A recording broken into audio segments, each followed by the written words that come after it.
روحه عجورة يا بسم مع رني هاني We're live. انتبهوا بالله Ready? تعرف العجورة اليابسة Councilman, Okay. we're live.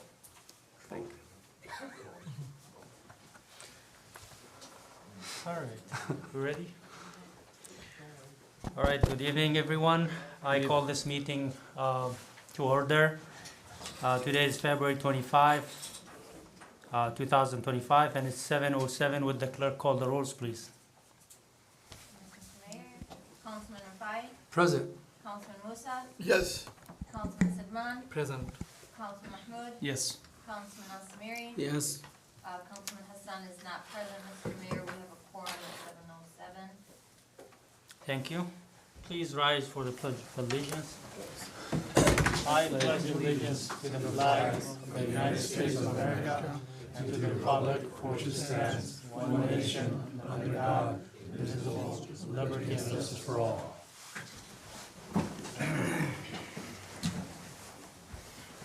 Thank you. Do we have any community announcements?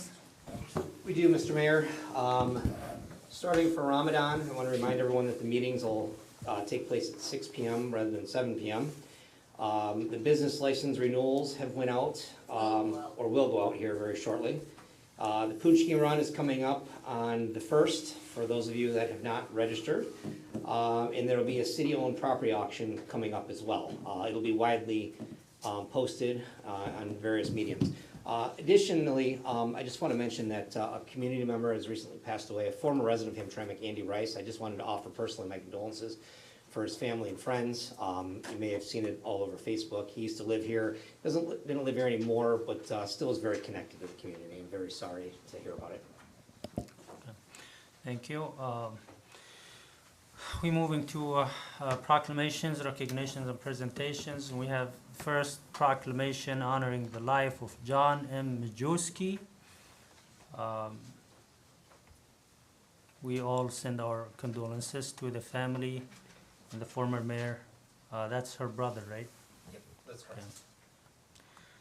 right. The next item is 2025 work of the Kniff Reconstruction Project. We have a presentation for that. Yes, Mr. Mayor, I have Charles here and Tiffany from Hennessy to present on it. Basically put, we're getting ready to start the next phase of Kniff, and there was some issues over whether we closed, didn't close, and they're here to weigh out the pros and cons of doing so. Good evening, Mayor, Council. Thank you for having us today. We are in the process of starting, you ready? We're in the process of starting the second phase of Kniff, which is primarily east of Gallagher down to Coney Street. And so we wanted to offer two options. We've talked to the contractor. As I've stated before, with the first phase, our problem was, and I know we wanted to keep one lane open, but with the MDOT regulations and safety protocol, we were unable to do that. So we're trying to set this up so that we may be able to do it. So I've given all of you a brochure of what we've come up with. Our first option is the full closure. This option will close the entire section to traffic for the duration of construction, allowing pedestrian access on one side of the roadway and providing temporary crossing for pedestrians as needed throughout the site. This option will be completed in approximately 90 days, weather dependent. Local traffic would utilize side streets and alleys for access. So I think the three main businesses that we have down there is the strip down at Conant on the north side of the road, and then we have the market at Sobeski on the north side of the road, and then we have the fruit market at Gallagher. So I know that the strip mall down there where the liquor store is at, they'll be fine because the clients can come in off of Conant. Same thing with the market on Sobeski. They can use Sobeski in the alley to get inside. And then the fruit market, what we'll do is create another temporary drive approach coming up Gallagher going to the north and allow for their business to proceed. So, and then all the residents and all the businesses can use the side streets. I think this is the best option for us for 90 days. The second option is to try to do half width. This option would reconstruct the road in half width with one lane of traffic allowed during non-working hours with no parking allowed on either side. We discussed that option in the first phase. It didn't work for us. The road fell apart and it just became unsafe. But even doing so, we're looking at a minimum of 130 days with weather permitting. And I think that's just, you know, in my opinion, I think that's just a little bit too long. We'll lose the whole summer with this, you know, and I think we would just have bigger problems with it. But not only will constructing the project in half-widths and add additional time and inconvenience to the area, it will also create additional safety concerns to the public and the workers on the project. Having certain times the roadway is open to vehicular traffic creates extra confusion to motorists as they are never fully clear when to enter the work zone and when not to. So the unauthorized parking would cause additional delays to the construction timeframe and potentially add additional costs to the contract if unauthorized parking hinders the construction schedule. Finally, the concerns discussed during the 2024 phase of the project from the MDOT Work Zone Safety and Mobility Manual applies to this 2025 phase of construction. So this was prepared by Troy Nuccio. He was sick today, some kind of bug going around, so he was able to come in to do this presentation for you. The second page of this that you have is from our contractor, Mark Anthony, and it kind of states everything that I went over. So we did meet with them, and we did have this discussion with them, and you know, we just kind of took this and kind of laid it out so you guys can kind of review it and come up with a decision for it. The third page is actually this contract schedule. So the first schedule shows us starting back roughly around April the 10th, 2025 with traffic control, getting sedimentation controls in place, and starting pavement removals. And if we get this started April the 10th, weather permitting, we'll have this done by July the 15th, which gives us most of July, August, September, so we'll get most of the summer in for that. But if you look at the next schedule for the half-width closures, we'll be starting at the same time, April the 10th, but completion date, weather permitting, will be closer to the middle of August, which will lose the whole summer on that. So, you know, we wanted to present this to you and kind of get your feedback on it. I recommend that we go with the full width so we can get in there, get all the storm sewer and everything done, and get the project over and get the city Caniff back as quickly as possible.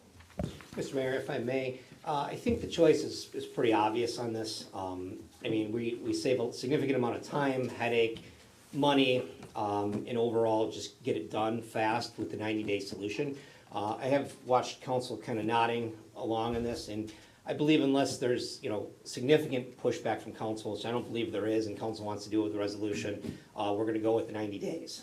Unless I'm completely wrong and council really wants to do the 130-day half closure.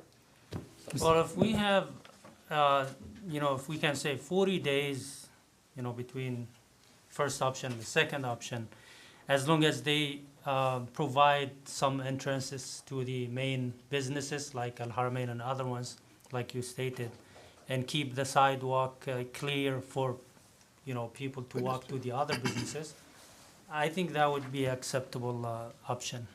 Yeah, and that's the same thing we did with phase one. We made sure that we got the pedestrians across the road safely. We did our best to make sure all the businesses and the schools continue to function at full capacity, you know, with a few delays here and there. But I think this process, getting this out the way in 90 days, weather permitting, is the best option for us, so we can just get off the road and give it back to the city. Even when we were pouring sidewalks, they were like, for necessary businesses, they were creating ramps over the sidewalks when they were wet. So there's always that option too. But other than those two main markets in the little strip mall, it's fairly light over there, I would say. Yeah. Mr. Chair, Go ahead. and I was promoting to have half open, half closed, correct? So, and I did talk to some of these, and especially those businesses that you spoke to, those three main businesses. In the main business that might have effect of having traffic, it's actually the full market. Now, if you having that plan of opening a driveway on that side of Gallagher, I think that will solve the whole thing. Yeah, that's And then what- I will agree with the mayor, if we're able to do it in 3 months and be done with it, it's better than taking a longer time. Yes. So, me personally, with the full closure, like you said, both businesses, all the two businesses, they have their ways in and out. And just the full market, and Yeah, I'm glad that we'll you're make sure able that- to, Yeah, we'll put a You know, make temporary it- ramp in for them. you know, And they just redid their lot too, so I know. they have a whole lot of room. so, yep, nothing much, Okay. so. Mr. Mayor, actually for both option, 90 days is a much better option, and please keep you told us you make the special access for the Harmine and other business. It is, and let's do it. Okay, And please, don't delay. no, we wanna start April Then the people 10th, if gonna not get earlier. angry. If we get this pushed and you guys tell us to go, then we'll have another meeting with the contractor. If I can get it started earlier, I will. But we're looking at April the 10th as of right now. With the frost laws getting ready to come on, we really wanna get these trucks out there and get going. Cause if they hit us with the frost laws, that's gonna slow us down, so. We got a lot of construction planned for this summer, so we gotta knock that out. We gotta get this done. Mr. Okay. Chair, one more thing, and that goes to the city manager. If I know they're gonna be using the alleys, if we're able to sweep those alleys, and then there's potholes, because they're gonna use the alleys, correct? So nobody's gonna drive, there's a lot of potholes, especially those two alleys, it's crazy. So if we're able to maintain it where it's drivable, and then also it's clean, and then they'll be, so we don't get calls. Well, I know the alleys on the north side between Conant up to Gallagher are accessible, but that alley on the south side between Gallagher behind the fruit market with that dumpster they have back there, that alley is kind of deplorable right now, and you can't get traffic through there because you got a T at the end on the the east end of it is a T right there, so you can't really get traffic in there. So that's why we're gonna use the side streets for those businesses other than the fruit market to park on that side and get the pedestrians and the businesses back and forth across that way. So we'll be using Sobeski, Moran, and those streets for parking. And then we gotta take into consideration all of the west side from Gallagher is open now. So we got ample amount of parking down there and everybody just have to do a little bit of walking, so. Don't forget, Coney, there are still residents that do live, maybe some of them will park in the alley. So That's why it's good to say, the parking's So no we- issue. so make sure, We were out patching today, taking advantage of the good weather, by the way. But just, Charles, just before we start, take a ride through there and make sure there isn't any, and we can Yeah. send them out pretty quick, so. Yeah, we'll take a look at it, make sure it's safe. and then make sure our PD doesn't write any tickets to anybody that parks. At least if they're not blocking the alley, if they're parked on the side, that's fine. Where else are they gonna park? Yeah, we're kinda doing that at Goodson right now, on that Goodson project that we got, the 1B relief sewer down at the south end, and it's working out pretty good. We're using the alley as a thoroughway for the residents, and they're using their backyards and driveways to park, and it's working out pretty good for us. I haven't had too many complaints, but I think it's working out well for us, so, Well, that's a brand new alley. yeah. So if all goes well, if you remember, some of those alleys just north of Caniff are on the next plan as well, so. I know. Residents will significantly appreciate that, to have brand new Caniff, and then hopefully, if all goes well, by the end of summer, brand new alley. All right, That'll be thank on you so much. Okay? Thanks, guys. All right, the next one is the presentation for the DDA. We have Milo here, the chair of the DDA. Hi, everyone. Hi, council. Do we have a presentation? Yes.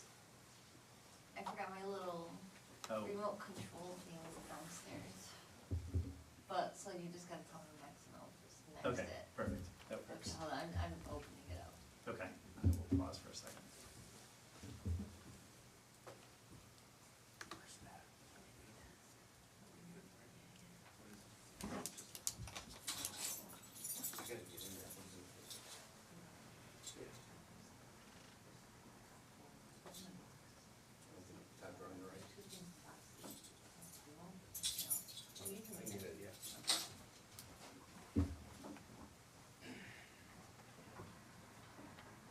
Okay, great. So, as the mayor said, I'm Milo Medola. I'm the chair of the Hamtramck PDA, and we're here to present our 2024 annual report to you all, and hopefully give you some interesting tips and tidbits and numbers that can tell you a little bit about what we've been doing. So, first off, before we get into the presentation, I do have a quick summary of our report that I wanted to deliver. And it really harks back, I guess, to last year when we stood here and gave you our 2023 annual report, and we described to you the determination of the Hamtramck DDA really to restore itself to a more active and impactful resource for our downtown and for our small business community. And today I feel pretty good about our progress on that goal. By bringing in an interim executive director and leveraging all available resources in 2024, we saw really explosive growth in our refresh branding campaign, which is Downtown Hamtramck. I know you guys have probably seen a lot of that around town and on social media. And that's really become a valuable online advertising mechanism for local businesses and a megaphone for the city as a whole. At the same time, we put a lot of our very small budget into beautifying the downtown, rolling out the attractive new marketing banners that you now see lining the street, and putting up holiday lights on Joseph Campo in partnership with the Hamtramck Parks Conservancy. And we also handed out business maps and flyers that we designed with the city, distributed those to merchants, and had visitors had the opportunity to get those at soccer games, DCFC games, and other things like that, getting out the word about Hamtramck to whoever would listen. And I do think all this promotion really has had some real value. In 2024, we saw many new businesses opening, and we saw a stabilizing number of vacancies, which I think is really critical.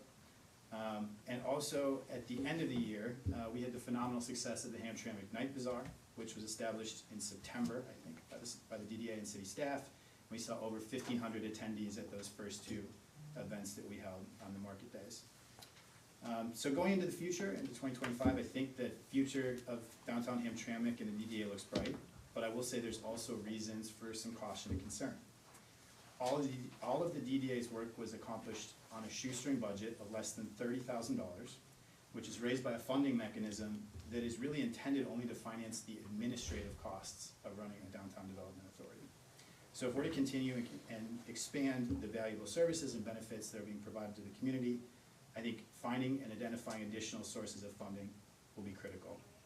A thriving community requires a thriving downtown and a thriving small business community, and while we're really proud of what happened in 2024, there's a lot more to do if we have the resources to do it. So with that, I guess, can we jump into? Yeah, are we starting now? Yeah, sorry, I wasn't going through the slides. Don't worry about it, I wasn't Yep. sure, but here, I got this now, so you're in charge fully. Perfect. So I can just click that. Yes, absolutely, there you go. Let's test it. Perfect. Awesome. So, a couple of the initiatives this year, the holiday lighting, I hope you guys all noticed that. I think it was really nice. We changed out the old snowflakes that were really falling apart and put lights on every single pole. Snow removal, we continued to fund snow removal. It sounds like we might be changing up that arrangement, but we've continued to fund snow removal on Joseph Campo, which I know the merchants really appreciate, myself being one of them. Banner installation, we already talked about that. We put 160 new banners up to replace the old and sort of decaying banners. That was really expensive. It was about a $20,000 project, which is a very large portion of our budget. We worked with the Hamtramck Parks Conservancy on that. So that's that. The year in the numbers, 13 new businesses opened in 2024, which compares to 14 in 2023. It's not on there, but we held steady with vacancies. So we had 7 storefronts become vacant, and we had 7 vacant storefronts filled. Would like to see those numbers go up, but feeling good about that. And feeling also very good about the fact that we're finally measuring this. This isn't something that was measured before 2023, so we can actually tell you what's going on. Social media was a really, really bright spot for us. We had 470 Instagram followers for the Downtown Hamtramck campaign in 2023. That grew to 11,000 in 2024, and I can tell you that that's done wonders for my business and for many other people's businesses. Same with Facebook. The Facebook followers doubled, and overall we reached over 2.1 million people on social media in 2024. The Night Bazaar was another huge success. Both events had about 800 attendees. There was one, I think, in September and one in December. So next year we plan to have an increased number of Night Bazaar events, but that was a really great event for everybody, and I saw a number of you guys there, so thank you for being there. Earth Day, there was an annual sweep of over 50 volunteers who cleaned the city, and we've been expanding our new business alerts series, which I think has been great, as well as sponsoring events. This is just a quick look at some of the new social media or rather, this is really not the social media, this is the banners that we put up. New branding campaign for the city and for downtown. And a look at the different sort of style that has been adapted by Downtown Hamtramck for the social media, more focused on videos, and obviously you've really seen it play out very successfully with the numbers. And here's a little bit more of that. A picture of the Night Bazaar in the top right corner. So for 2025, what are our goals? Probably our first and biggest goal is to join Michigan Main Street.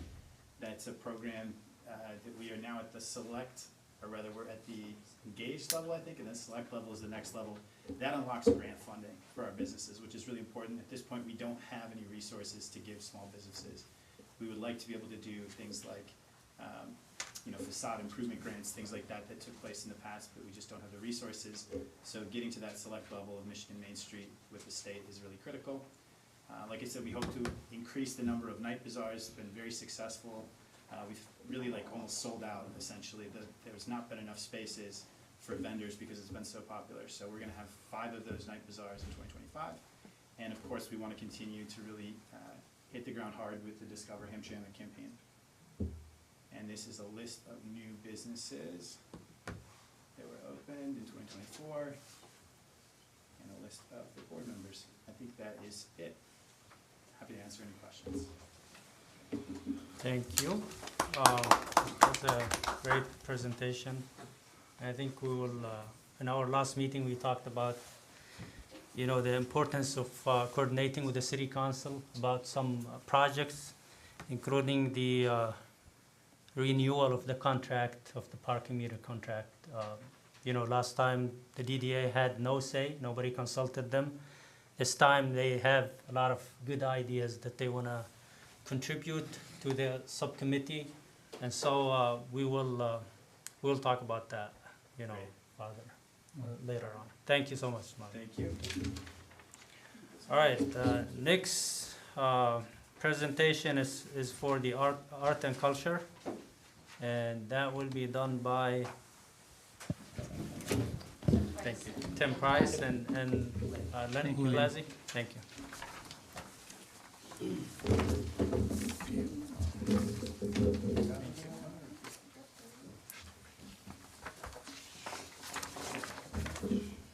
Turn it on your remote.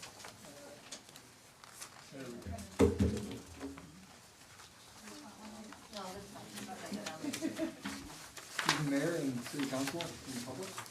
We're honored to announce that we're back again. So every year we keep growing, so things are progressing forward. I'm going to introduce Lynn. She's going to read a couple things, and then I'm going to step up and go from there. We wanted to start by just reading our mission statement. The Arts and Culture Commission exists to foster, encourage, and amplify the artistic and cultural communities of the city of Hamtramck. Through artistic and cultural initiatives that educate, engage, and unify our diverse community, we aim to create a better quality of life for all Hamtramck residents.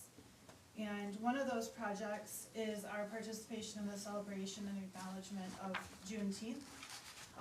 We help complement the march that happens by hosting a welcome breakfast for folks at Sarah Garrett Park, which is the location that the march originates. We decorate the park, we provide coffee, refreshments, and a welcoming space so people don't just show up to an empty park. And then we join the march that's organized separately from us. Also in June, we support the activities of the Hamtramck Queer Alliance. This year, they marched with during the Motor City Pride Parade, and we just helped support that event as well, and we marched with DCFC as well in that. Also this year, again, we had a booth at the Labor Day Festival, which has been an ongoing thing with our commission. We also dare to represent the community. We represent all of the commissions and stuff too, but it's a good informational booth, which leads into our Neighborhood Arts Festival, which happens in October. Each year that keeps growing, and we are now up to, we had over 35 events this year, at 31 different venues. We had a goal of record-setting fundraising this year. We're getting more and more businesses becoming part of it, and it's going from not only being in the neighborhoods, but again, businesses will have art, We'll have activations and things like that. It was also, we coordinated with the DDA, who's one of our sponsors. They also did the night market that night. That was the launch of it. So we kind of, it was a continuation from the Neighborhood Arts Festival into that. So it was a very successful year. The graphics are growing. We're already in works for this year's festival. We already have the artists slated and the maps. And on to that, our goal for this year is to finally launch the activation of the public art. There's a lot of public art that's been up. There's things from in the library to the post office that we want to actually feature and make that a tourist attraction. And we then also work with the stuff that's in the alley, things that have been done even in murals and businesses. So we have a new member, as for what you brought forward, Justy, who actually has an activation in her background in doing maps. So she's gonna actually create something online, and then that will actually be active for the whole city, so we're looking forward to that. Other goals is to create, work with the different departments, the CED, because we know we have some different projects through there, through art and activation, so, good. Anything else you want to add?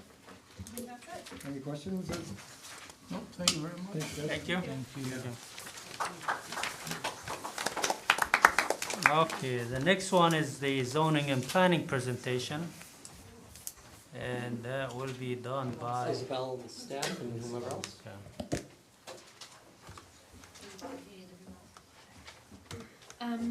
Yes, please.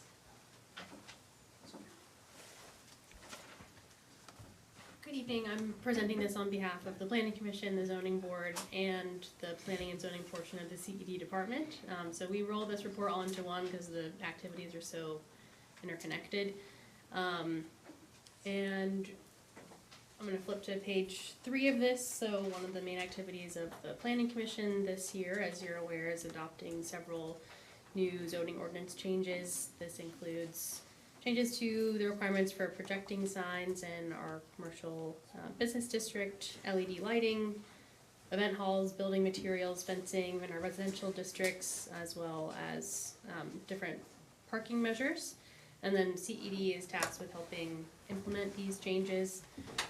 We also have on pages 4 and 5 of this report a project review essentially of the activities of the Zoning Board and the Planning Commission, which include any variances that were granted or denied by the Zoning Board, and then any facade reviews or special land use reviews that the Planning Commission considers. So both evaluating and or interpreting the ordinances.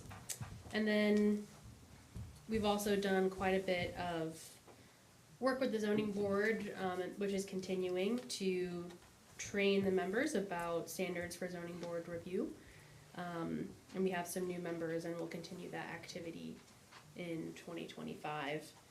On pages 6, 7, 8, 9, 10, and 11 of this report is just a summary of all of the planning and zoning reviews that CED staff undertakes. So that happens when any building department review a plan is submitted, and we have to ensure that whatever is developed or being built is in compliance with the zoning ordinances.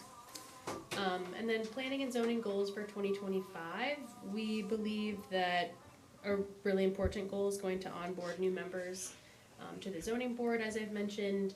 And then we also have some economic development strategy that's being worked out through a grant, and we want to make sure that our zoning and planning activities are coordinating well with that strategy.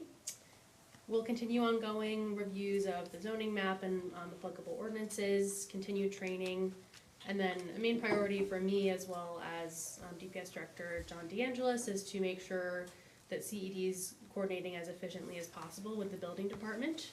If someone wants to build something new or expand something new, a lot of the time their first step is talking to us, and we want to expedite the process for them to submit permits and have plan reviews take place as fast as possible. So that is it for me for this one. Thank you. Any questions for her? No, thank you. No, sir, thank you. All right, thank you so much. One more. There's another one? Yep, she's up there. Yeah. This next one is the Community and Economic Development Department report, so. Okay.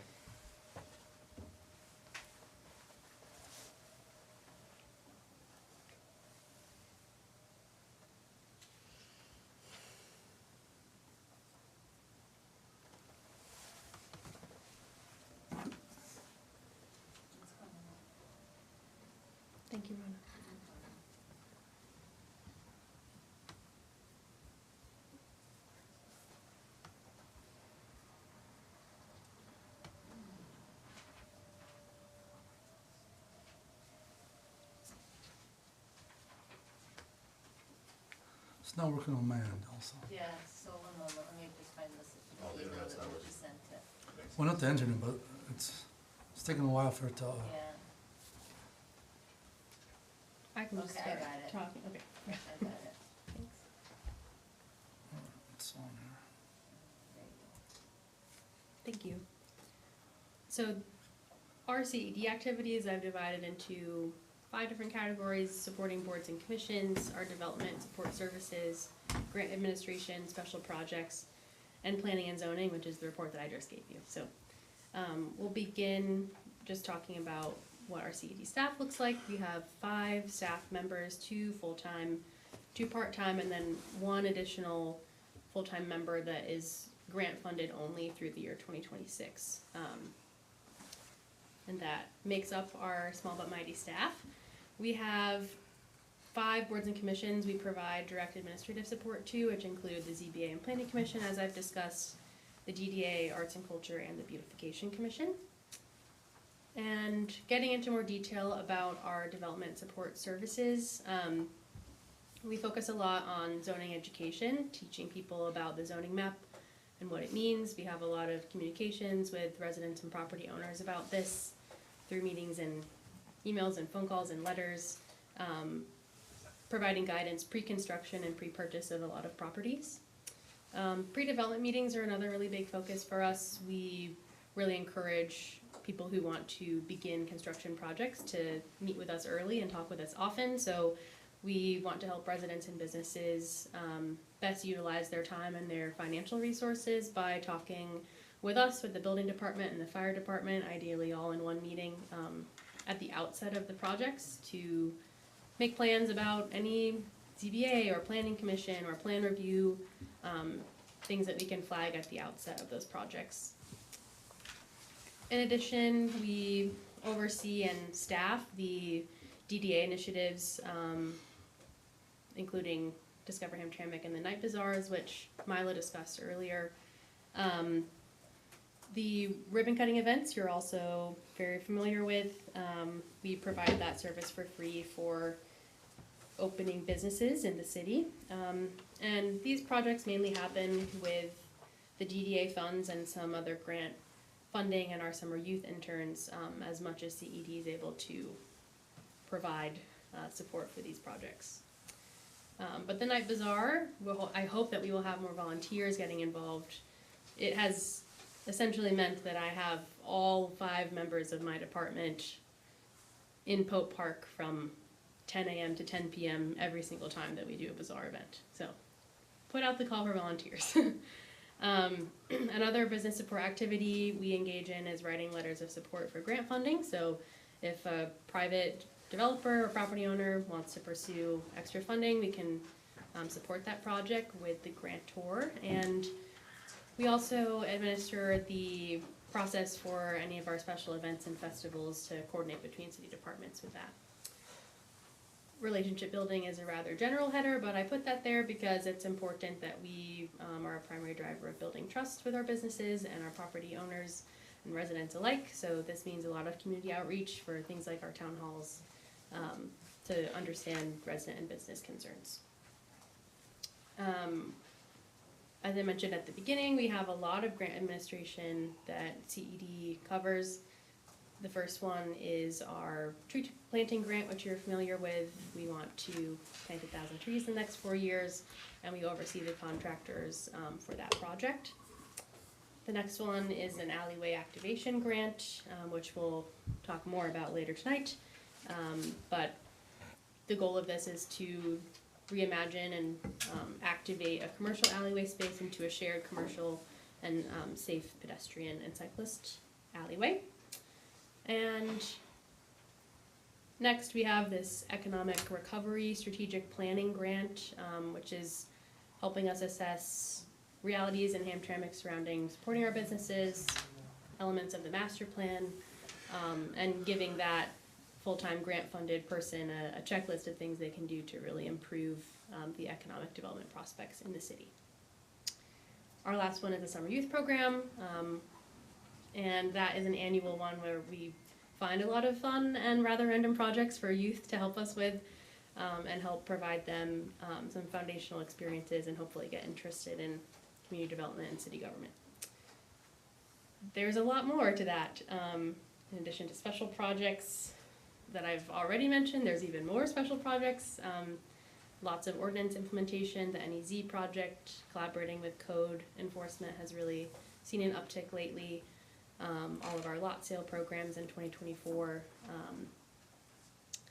And what I want to highlight is this collaboration with code enforcement that's gone really well lately. When you adopted the new LED lighting ordinance for our commercial districts in 2024, we began a campaign to educate business owners that would be impacted by this in the multi-use and central business district, to mail them letters, make individual phone calls to business and property owners, go door to door, set up site visits with them to help them strategize about how to comply with the ordinance, all with the goal of making sure that they're informed about it before code goes out and starts enforcing it, and hopefully prevent tickets. So that's been really helpful, and I appreciate the help of code enforcement with that. We do all of this with a budget of about $200,000, most of which funds our staff salaries. And this does not include the approximately $30,000 in the DDA's budget.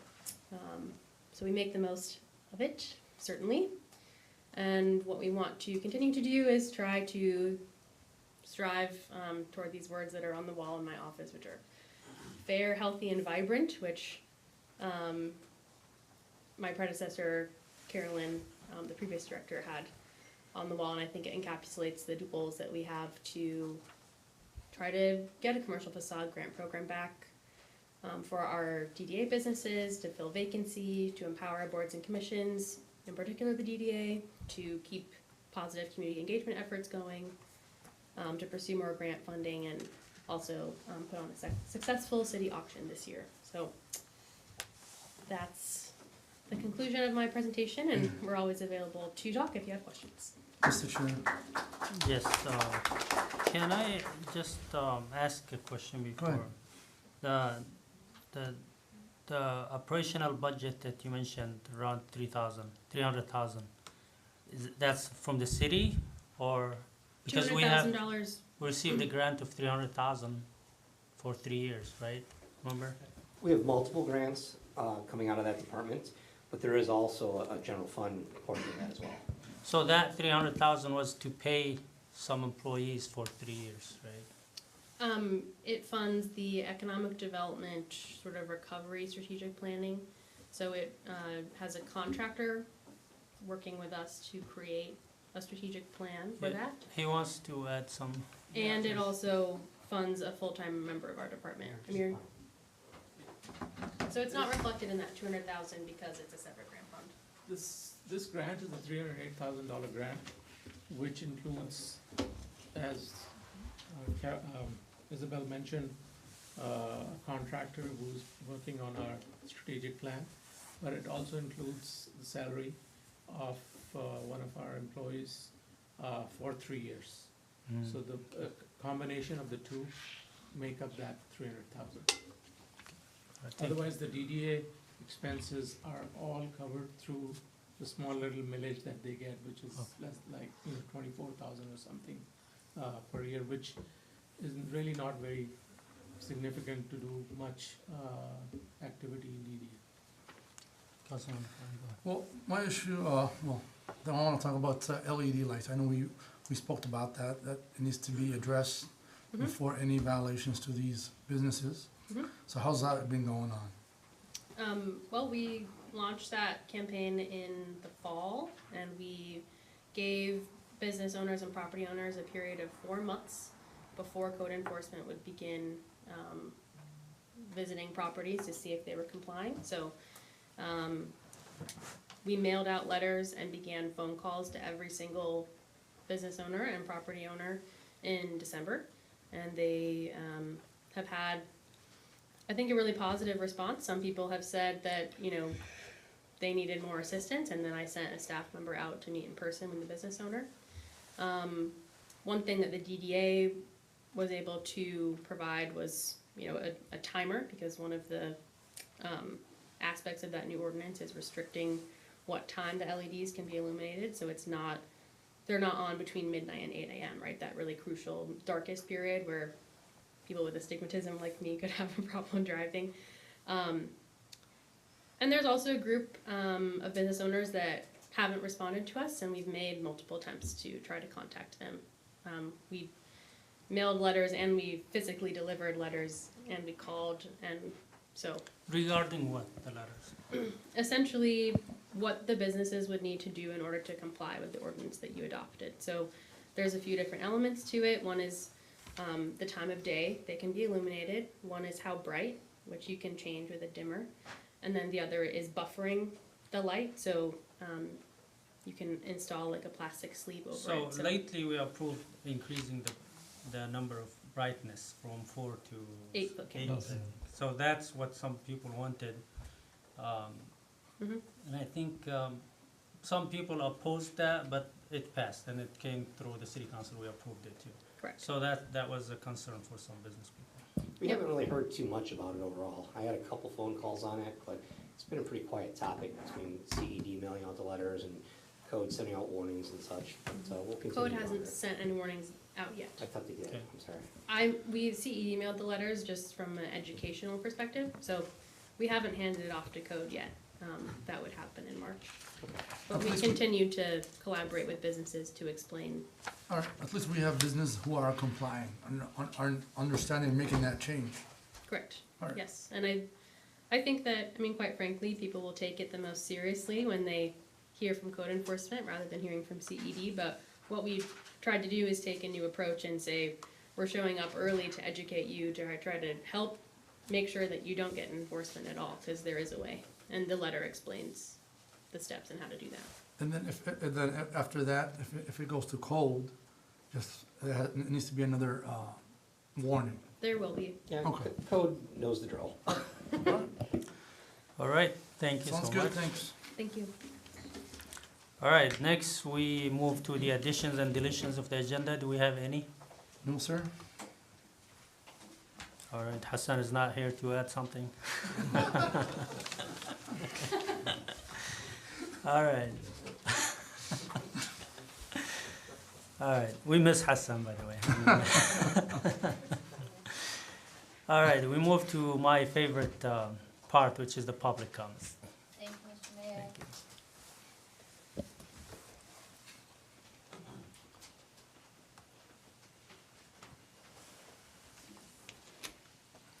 I have 2 emails I'm gonna read. One is from Jasmine Rose.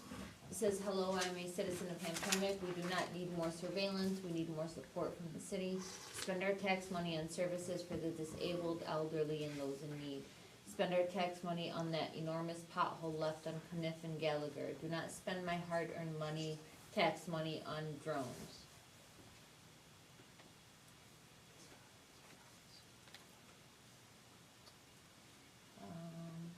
I also have Ahmad Sharaf. Do you want me to read your email, or are you here to present? I would like you to read it. You won't have time to speak then.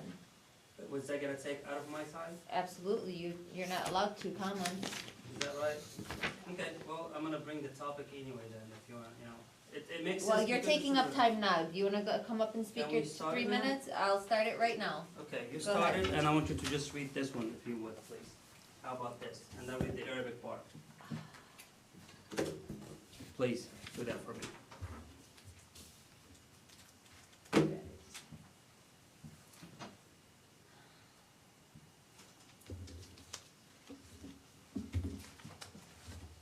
What are the, questions to the mayor of Hamtramck? What are the specific justifications and goals for shifting from a city manager system to a strong mayor system? Have any studies assessed the impact of the shift on services and governance?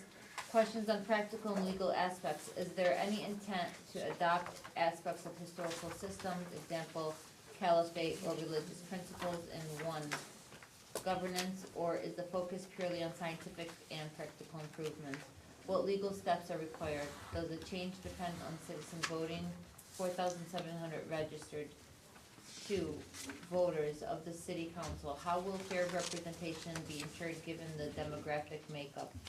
inclusivity concerns? How will challenges related to pluralism and representing the public will be managed given the limited voter numbers? Are the motives political or based on studies for the city's benefit? We seek clear answers to ensure informed community engagement and consensus of any systematic changes. Okay, how You many do you have, a minute? 2 minutes left. Oh, that's very good. Okay, well, she said it in English, I need that same record. Mr. Mayor, he posted in his official page about changing the system from the city manager system to a strong mayor, which is I am 100% disagree, it's my opinion. And then I'm gonna ask my question to our Arabic people. So سؤال سيادة العمدة، ما هي المبررات والأهداف لتحويل نظام الحكم من مدير البلدية إلى العمدة القوي, which is strong mayor system, which is failed anyway in most of the states. هل هناك دراسات قمت بدراسات تقيم تأثير هذا التحول على الخدمات الإدارية؟ هناك أسئلة حول الجوانب العلمية والعملية والقانونية كذلك. هل يراد بتبني هذا النظام جوانب مثل أنظمة تاريخية مثلا كالخلافة مثلا أو مبادئ دينية في الإدارة في هامترامك، أم أن تركيزكم على تحسين عملي وعلمي بحت؟ ما الإجراءات القانونية المطلوبة؟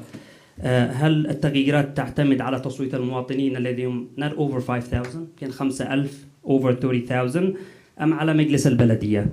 طبعا وكيف تتضمن عدالة التمثيل في التركيب السكاني؟ هناك مخاوف شمولية، كيف ستدار هذه التحديات المتعلقة بالتعددية وتمثيل الإدارة العامة في ظل أرقام الناخبين المحدودة؟ وهل الدوافع سياسية من سيادتكم أم نابعة من دراسات لمصلحة المدينة؟ نطلب إجابات واضحة لضمان مشاركة مجتمعية مستنيرة وتوافق حول أي تغييرات. شكرا لك. Before you go, just a quick question, and you answer me by yes or no. Do you know that the city used to be a strong mayor system? Used to have. I would like to be answered and asked. Would you please? Do you know the that? time? You don't know, right? So I do know. Okay. Well, thank you. Do you know when? When was it changed? I would like to get an answer, please. No, and then you after told me that, because I will. you're making it sound like it's something odd and something. I'm not making it as a sound. I just need to be all right. answered Well, as thank a you good so much. citizen. I Thank you. respect your opinion. And I respect if you answer Okay, clearly. I will answer Thank right you. now. You mentioned the Khilafah as if this thing never exists. Most of the cities in the United States have a strong mayor system, and so this is not something Mr. new. Mayor, not most. Well, Only the mayor can speak, so you can do that. yeah, you're done with your time. Okay, thank you. So if you don't know that this is the most common system in the United States, then that's your problem, not ours. Hamtramck City used to have this system until 2005. You don't know that, so I don't blame you. But it's not something new for us. The charter was changed in 2005 to switch to this city manager system. So it's not new to Hamtramck either. Yes, it will involve putting this on the ballot for the people to vote on it. But to act like something it's strange and it's something new and we don't know about that, that's because your lack of knowledge about the history of the city. That's, because until 2005, we had a strong mayor system. So it's not an issue if we decide to go back. Yes, the people will have to vote on it. We have over 17,000 registered people to vote in Hamtramck. In the presidential election, we had over 7,000 who went out and voted. So I didn't say I'm going to do it. I put a survey asking the people about their opinion, and I respect their opinion. They said maybe it will be good for now that someone can handle this, but in the future, maybe some people will come and it's going to be a problem if they don't have the qualifications. So it was just a survey. And by the way, some people assume that I have a problem with the city manager. No, I discussed that with him prior. So he knows about that survey. And I just wanted to see how people would react and how, if this is a possible thing. Would I go ahead and implement it? I'm just doing this is part of the research. Doing a survey, asking people about their opinion is part of the research. And I appreciate that you did a lot of efforts and you posted a lot of details about this. That's something that we would like our people to to get engaged and to research things and to educate other people. So I appreciate that long post that you put. You put a lot of efforts in that. That's something we want our citizens and residents to get involved in and to engage. So maybe that post was good for people to make some research and to educate themselves about the difference between the systems. The reason I run for mayor here is because it was, city manager system that will keep me working in the healthcare field and serve people in both sides. If I had to quit my job as a healthcare professional, I wasn't gonna run for a mayor, to be honest with you.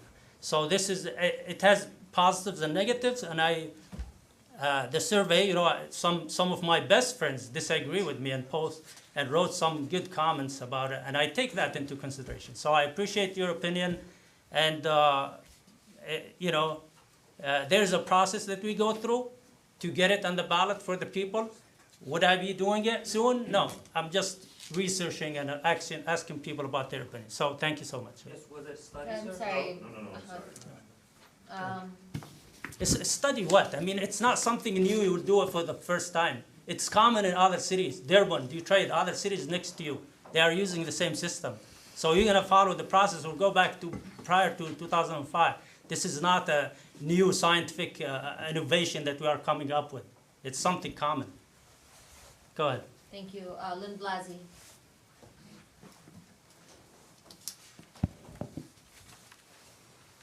Hello, Mayor and Council.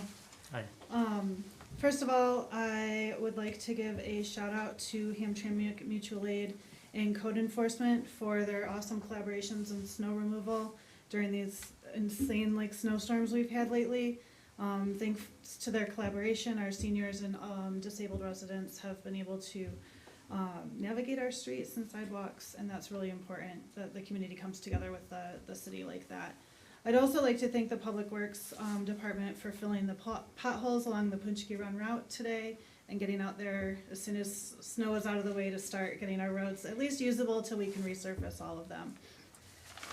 Getting to the agenda items, I would like to say that Resolution 2516 with the alley activation project, this is something I've been very excited about for a long time. So I'm really looking forward to making sure that our alleys are usable and very pedestrian friendly. I'm also with Resolution 2025-17 very excited about finally moving forward on restrooms. I know it's taken a lot of years to gather the funds for this big project, and to see that we're gonna get some construction contracts started, that's really exciting. Regarding Resolution 2025-19, I am not in support of adding drones to the police force. In the presentation that the police gave in the last meeting, they already have drones. I feel like this is not a good use of funds. I don't think that we need to be surveilling residents. This is a 2.5 square mile city, and if we already have, just at least one drone, we're a small city. We don't need the police being able to look into our backyards and all of that stuff. Resolution 2025-21. I'm really excited to see more city property getting turned over to the hands of residents. That's going to do a lot towards increasing our revenue as those lots get developed. We'll collect more in property taxes. And finally, I just want to wish everybody Ramadan Mubarak, which starts the end of this week, a happy Punchki Day and a blessed Lent to everybody who celebrates. Thank you. Thank you. Just a quick question to the deputy. Do we have any drones now? No, we do not. Because she mentions we have one. I don't know. I don't think we have any at this time. Correct, we do not have. Okay. Next. Abraham Al-Shahim. Good evening, Mr. Mayor, Council, City Manager, Deputy Chief, City Clerk. I just want to wish everyone a Ramadan Mubarak and Ramadan Kareem to the Council, Mayor, and everyone that celebrates it, including the citizens. And Mr. Mayor, for the record, Hassan and Ibrahim are not running for mayor. We would always support you, hopefully for the next 2 terms. God bless you. Thank you so much. Thank you. Kamal Rahman.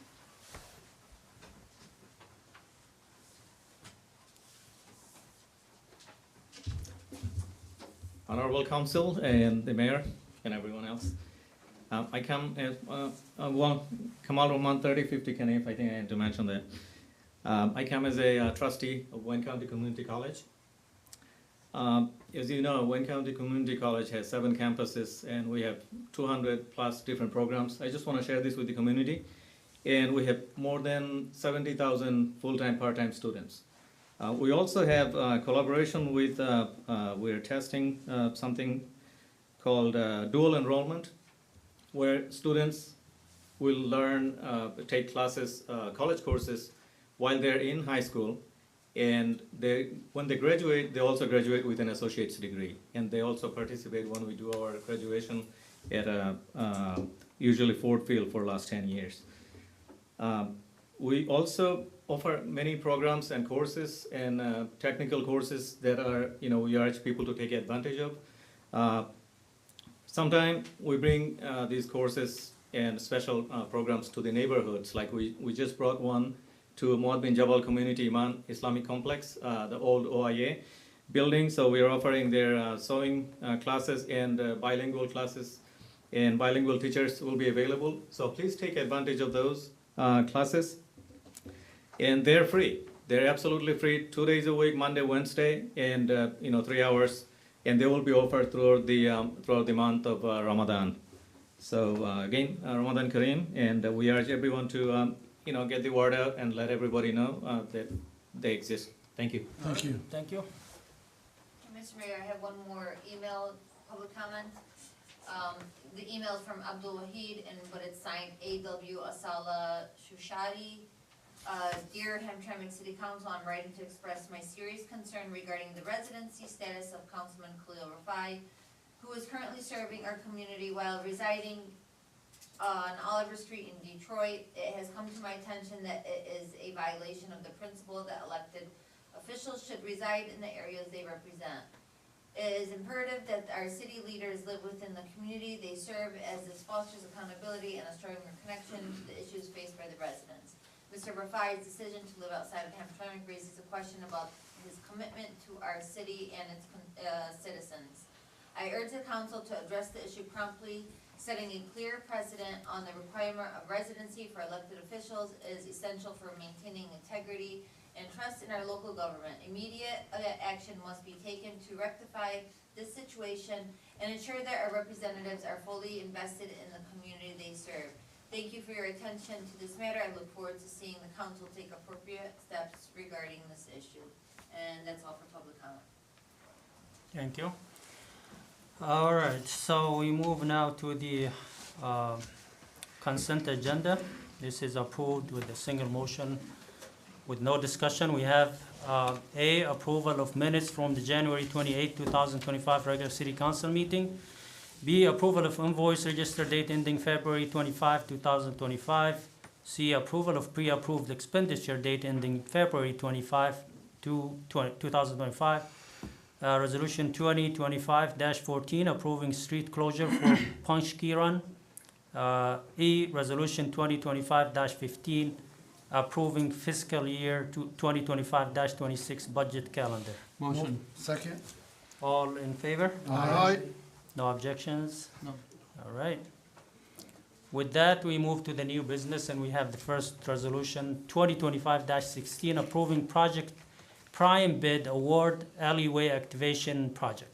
Motion. Second. Mr. Mayor, I have Isabel to talk about this.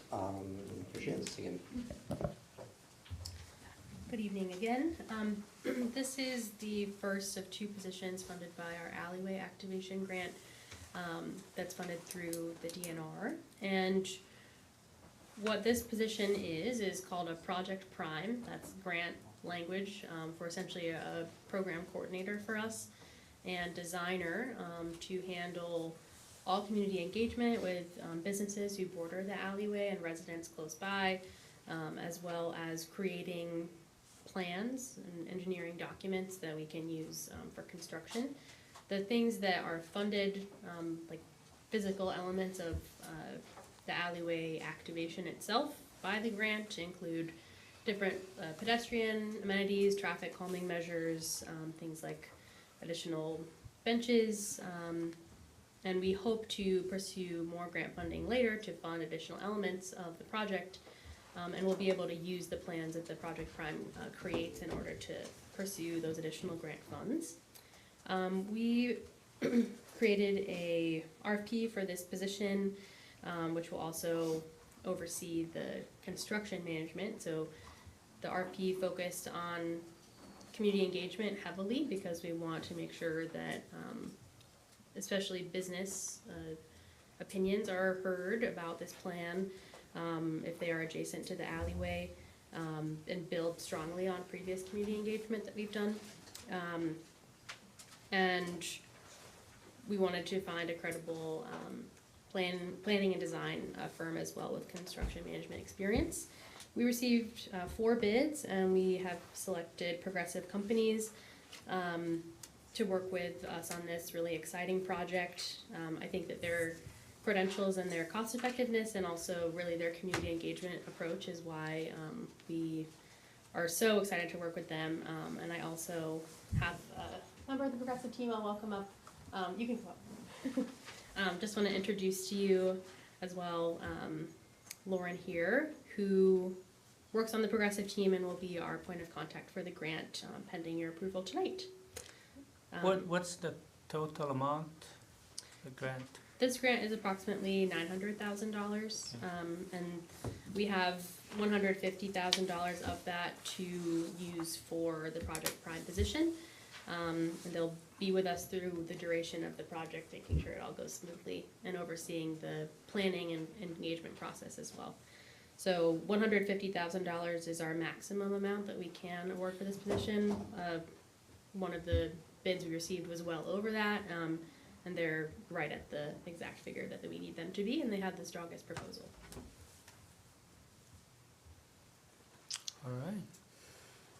Any other questions? Laura can also help answer, but feel free to introduce yourself too. Hi everyone, Lauren Pettigo, Progressive Companies. I'm representing one of many on our Progressive Companies team, but as Isabel said, I will be the PM, so I will be the main contact that those in the room or others I will meet and work with, and then we have a full service team of engineers and designers as well, who will be bringing many years of experience in this project.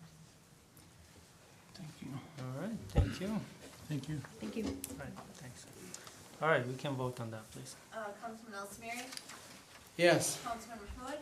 Yes. Councilman Sedman? Yes. Councilman Musa? Yes. Councilman Rafai? Yes. Mr. Mayor, resolution 2025-16 approved. Thank you. Next one is resolution 2025-17, approving construction contract for Hamtramck Stadium restroom project. Mr. Mayor. Second. Mr. Mayor, I have Tiffany from Hennessy here. I believe she's covering for Ray, who works behind the scene on this, also from Hennessy, and Conrad, who's the chair of the Parks Conservancy, as you know. Basically we have multiple grants for this project. This is the first of several that we finally was able to bring to fruition to get bidded out. And of the 3 contractors that bids, CNS Construction and Management had the lowest bid. And hopefully we can get the bathrooms going. But you will see some more contracts come before you, hopefully pretty soon, if these federal grant regulations ever get pushed through.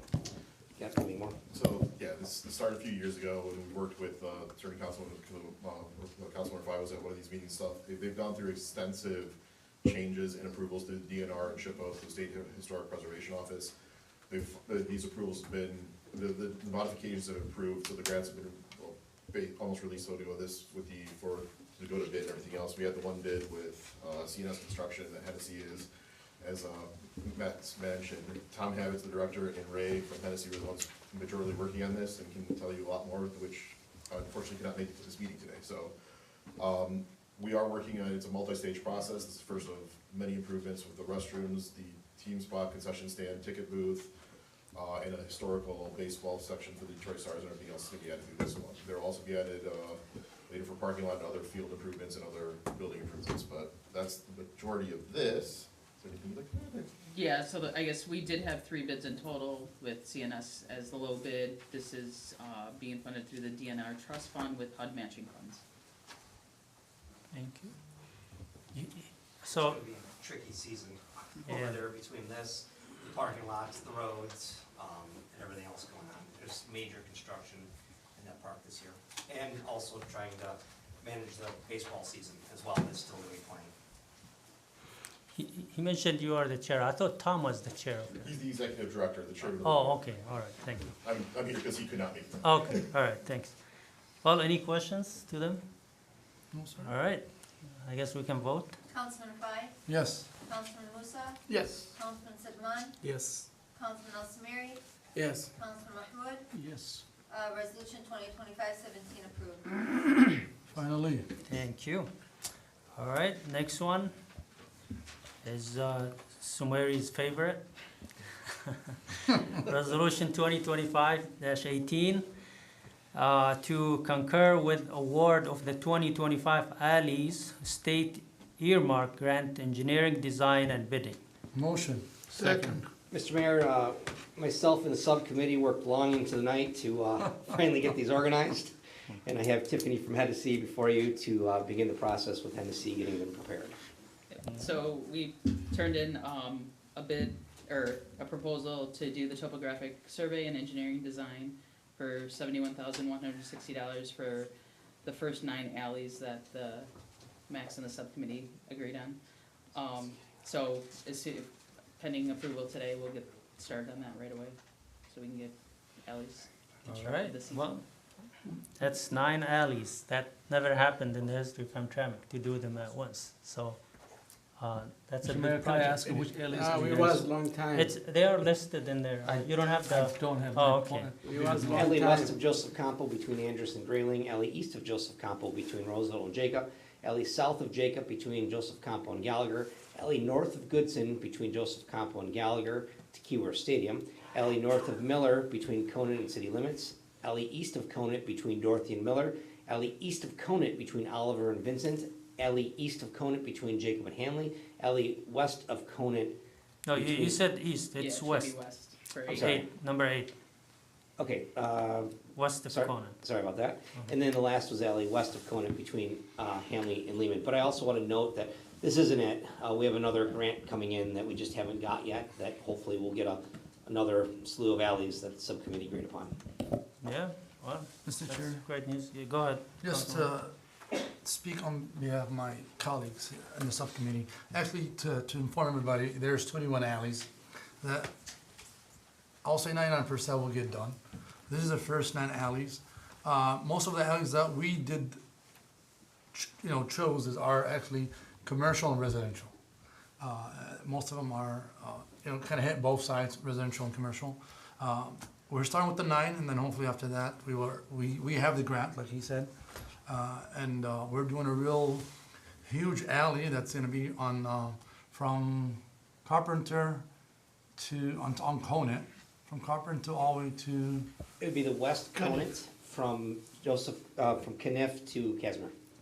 and that's between, also, it's a big alley. So and that will be in the next phase. So, we did come to, it was like the city manager said, it was a night meeting, and then we were able to agree. Compromise, on these, yeah. On the alley, so.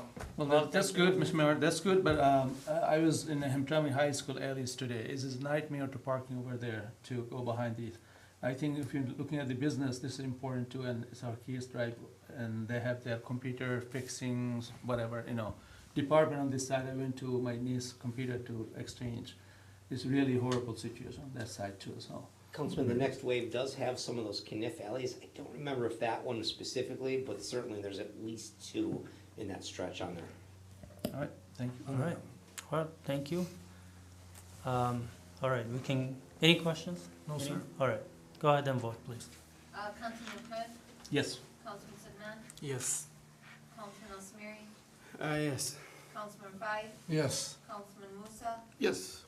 Mr. Mayor, resolution 2025-18 approved. Thank you. Next one is Resolution 2025-19, approving the purchase of a drone package for the police department. Motion? Second. Mr. Mayor, I have our deputy chief here and investigator in Amcheck who helped put this presentation together. It was brought before this council prior. We did poll council about bringing it back, and it seemed like it was positive now. And I will also note that this is out of narcotics funded. This is not a general fund purchase. These funds cannot be used for anything else other than police department funds, period. Good evening, Council and Mr. Mayor, as well as guests in the audience. There are some misconceptions from the initial presentation of this package that was submitted. I wish some of the people in the audience would have stayed to hear some of the actual pros of this proposal. As of right now, just as if the law enforcement agency were to deploy new vehicles, new traffic vehicles, like the fire department deployed a new fire engine that they submitted for grant funding. Before we can submit an actual package and deploy a piece of equipment or a piece of technology or policy, we have to create a program. And so that's like the one guest had said, the department and the chief had created a drone program. Doesn't mean we have the device yet, as we all know, because it hasn't been approved yet. So part of the chief's 4 T's of technology, transparency, trust, and training, 2 of those with technology and trust is to be able to trust this law enforcement agency, to be able to have and effectuate some of the law enforcement activities in a highly dense populated area. There's 3 events recently that we'd like to quickly draw your attention to where this greatly would impact. Some people have misconceptions like the law enforcement agency is going to be spying in backyards. Absolutely not. We don't have manpower to do that. Right now in the midnight shift, without talking about our operational tactics and things like that, we have roughly 2 patrol cars on the road because of budgetary and how our city is staffed. And so just 2 weeks ago, we had a stolen vehicle that ended up in the east side around Ellery and Belmont area, and it was in an alley. We had 5 juveniles that fled on foot. The only recourse, or the only additional support, I should say, was for a command officer, a sergeant, to deploy from the station. At that point, with 3 points of contact, we don't even have enough to control containment. So we create a perimeter so we can go looking. I actually was in the city as well, offering a 4th position. We have 5 juveniles running. What would have been more practical is to have the sergeant in the station deploy that drone and through the thermal imaging and night vision be able to track those 5 individuals down and deploy the officers more safely and efficiently and apprehend them. We had a sergeant that was performing traffic on Nagle Street, just north of Kniff. He pulled a very serious driver over that had substantial felony warrants out of multiple states, multiple jurisdictions. It was a very dangerous individual. He fled on foot.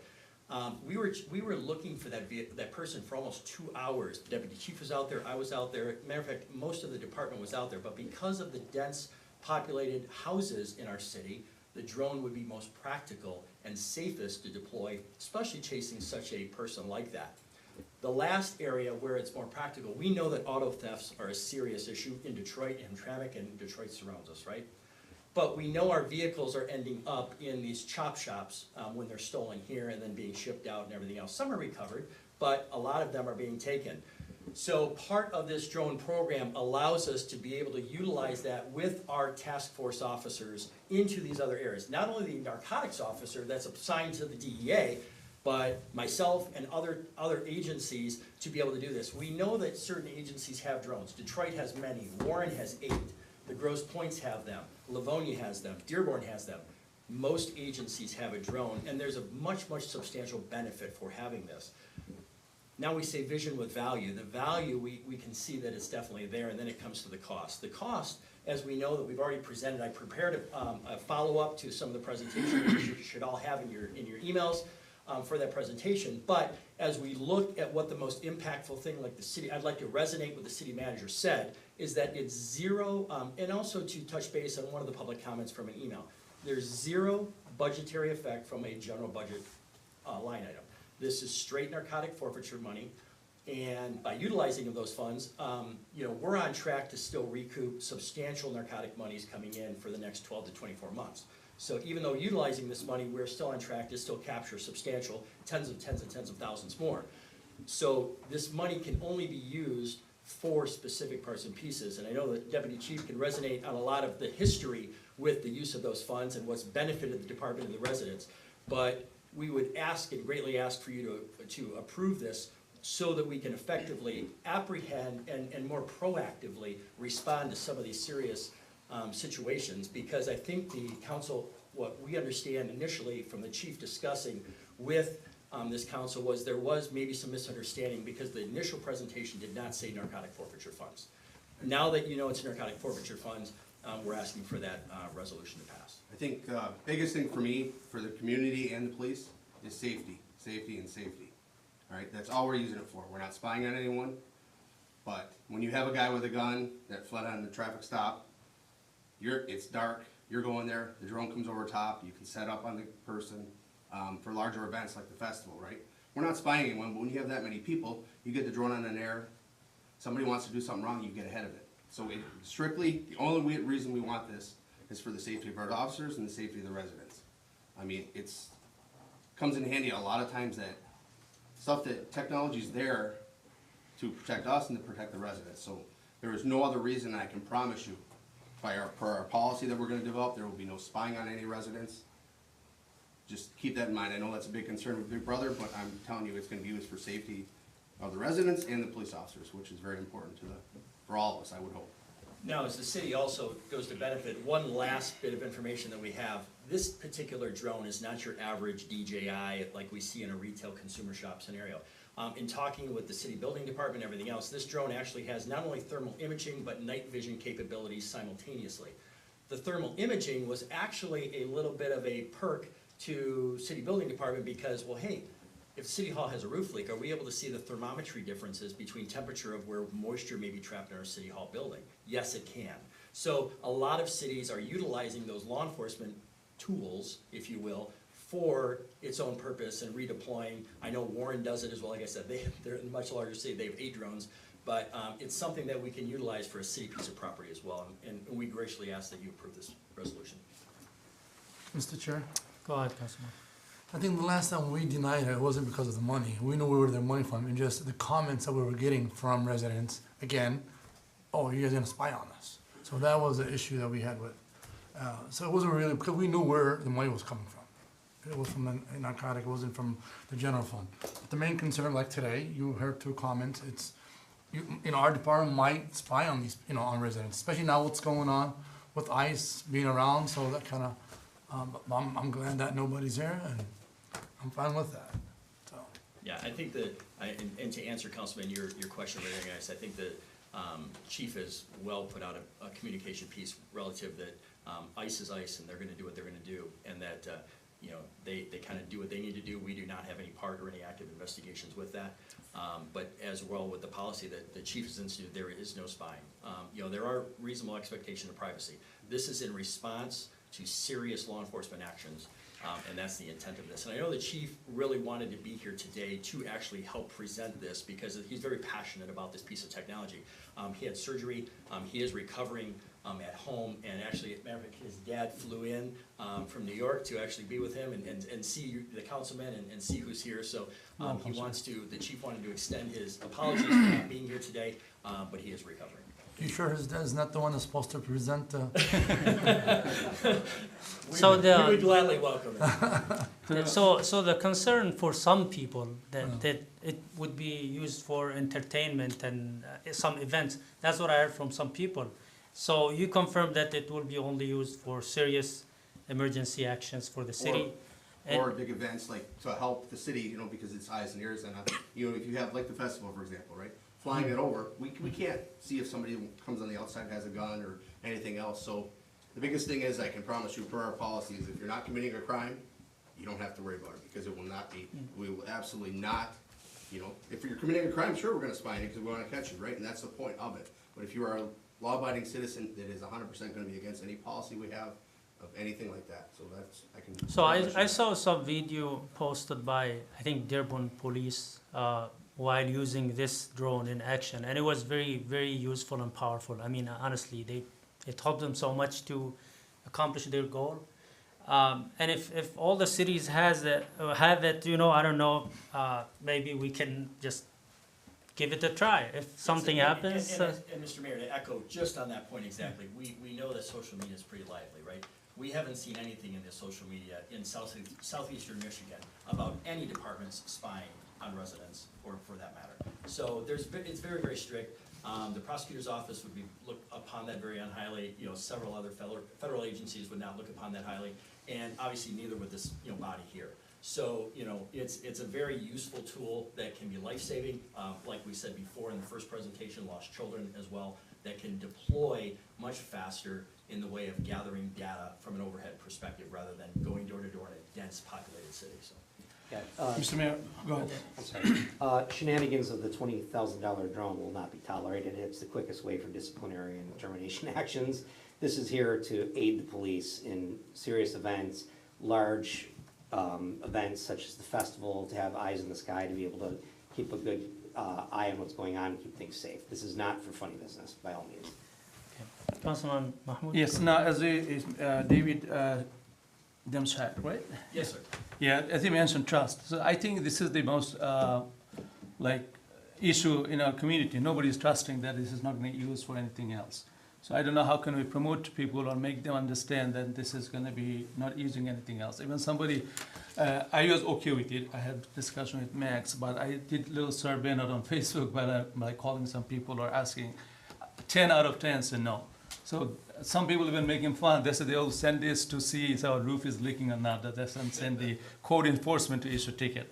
So that's kind of fairness is working on the community. That's the biggest thing. I mean, I understand your point. Big Brother is anytime there's change, right? No matter what we do with technology, I mean, even growing up as a police officer, we didn't have the technology we had, and when we changed, I didn't want it because change is tough in it. But we can only show you about what our actions are, and I can promise you, for our policies and procedures. So since we have a shortage on petrol car, how about if we transfer those funds to buy another petrol car? So in a patrol car app, could you purchase a patrol car? Yes, you could. We have patrol cars already that you can purchase. What's that? Up for that price. Well, correct. And then there's certain stipulations. So if we're talking about allocating specific dollars, these dollars are not to be used for that particular function. There's certain stipulations that we're able to utilize for. So remember, we have attachment to the auto theft task force. Our vehicles are going into bum shops. In those particular cases, we have search warrants, we have things that are able to help deploy. We have an officer assigned to the Drug Enforcement Agency. Not only can that team utilize this piece of technology that we're benefiting in those monies from as well. So there's multiple benefits aside, the response to a foot chase, a response to a serious incident is really secondary. When we're looking at responding to the council's request to look at auto thefts, look at narcotic activity from the PS Institute that we partner with and everything else, these are the types of situations that we're utilizing these pieces of technology. Just as technology evolved, we didn't have body cameras before, right? Officers did not want body cameras, but why? The city wanted it, the public trust wanted it. We need a piece of technology now to be able to further serve the people of this city, because they're saying, why are people, you hear on social media, officers were running through the yards chasing somebody. Yes, we were, and it's such densely populated, and with fencing and things like that, you get a lot of these kids that are doing that. We can deploy a drone and respond much quicker, so. Councilman, to respond to your question real quick, and then we're gonna wrap this up and let you guys get to your questions. I think most people don't realize the departments in the cities they live in already all have these. I mean, if you were to take a survey of Metro Detroit, I would bet you would find that most jurisdictions that can already do. I mean, Warren has 8, Dearborn has them. I mean, I bet the residents don't even realize it, so. And they're there, no one's having a problem with it for things they actually need it for. One last question, how far does it go? So it can go, so with a cellular technology, this is a different type of drone. It has a cellular package. It can go up to 6 miles. Oh, man. Unlike some others. And we can go without line of sight because of the technology, unlike regular consumer drones. Yeah, very quickly. Yeah, it's pretty far. I was hoping that it goes farther than that, but. We're 2.2 square miles, so we're treading pretty hard. So we are paying only one, or? Just one. Mr. Chair. Yes, go ahead. One people already put their concern about against the drone. A lot of people had a concern. They don't want to lose their privacy. People thought it is broke their privacy, and they do not have any privacy. How are you going to confirm if people are going to come up their privacy? What are you going to do at the next time? Well, for one, there won't be any, and we're gonna put it in policies and procedures, like we said. I can tell you all we want, and you guys can say, and even if we show our actions, people are gonna still say it's privacy, it's technology, but the only way you can do is by action. And I can guarantee if you're not committing a crime, you don't have to worry about a drone. This is not anything to use, and like he brought up, it is a crime. If we use it for anything else, we will be arrested ourselves, okay? The prosecutor's office, the federal government, so people get scared, but I can tell you that we cannot use it that way. But I don't wanna go to jail, right? None of us wanna, we want it for safety, safety, and safety, and that's what the bottom line of this all is. Councilman, also remember that this is a drone, so it's gonna be flying over the rooftops and over the treetops. It's not gonna be zooming in and out of people's backyards. Realistically speaking, if someone was standing on the street with a camera or binoculars, they could probably see in someone's window better than they could actually the drone. The drone's looking down, not in. Again, there's some social media activists who have drones and they're already using it. So, you know, we can't stop them. Like, I know some of my friends, they have drones and they use them, they make good videos for the city. So these are civilian drones that we cannot stop. And there's no regulations, you know, to tell them don't fly it here or there. But for this, if they are gonna follow some regulations, use it only during emergency situations, you know, I think it's worth trying, you know, especially since most of the cities around us already using it. I saw one in action for Dearborn Police, and it was powerful how it helped them to track the criminal. So I mean, to me, I think we can give it a try. If there are any issues regarding ICE, I don't think they will come to our city. I mean, we have no illegal immigrants here, but we shouldn't worry about that. I mean, you know. I think if ICE came, they'd have their own technology. And Yeah, that's nice. So, Also, with regards to the drone, people worried about their backyards, there's certain rules about, you need a warrant to surveil someone in their own home. There's technical exceptions to it, I'm not gonna get into them, but there is a certain amount of privacy that's built into the law already. So if somebody is doing something in their backyard and the drone sees them, they don't have a warrant to see them, and it's in a certain spot of their backyard, then they could probably challenge that in court. So people shouldn't worry too much about it. If it's in a chase or something like that, that's different, you know. So you are in a difficult situation. You guys all desperately want it, and community doesn't want it. I don't know what to do, how to deal with it. thank you. Thank you.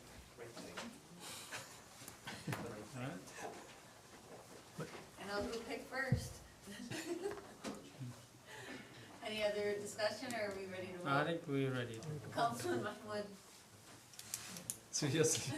I